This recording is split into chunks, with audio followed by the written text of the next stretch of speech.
M 去緊嘅地方叫 Prison Island， 雖然叫做監獄島，但其實呢度以前係用嚟隔離病人嘅，亦曾經係奴隸暫時關押嘅地方。不過今時今日呢度最出名嘅已經唔係歷史，而係班過百歲嘅長壽巨龜 Aldabra Giant Tortoise。而家我哋行緊入去睇嗰隻龜啦。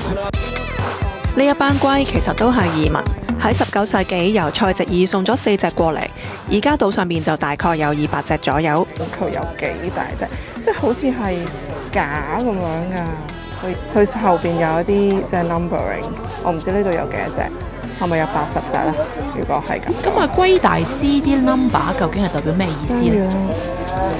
有隻100歲，有隻60歲，雖然佢哋兩個都係老人家。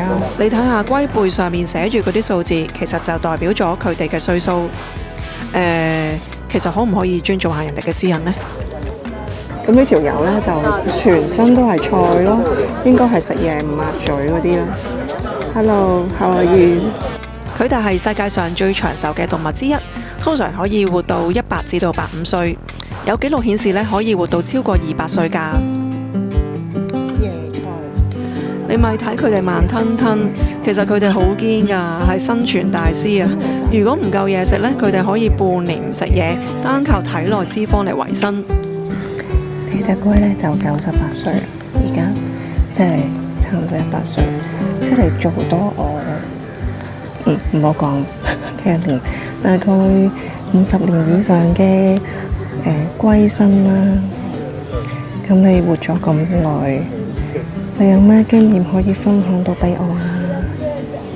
係咪就係飲飲食食，咩都冇諗咁多咯？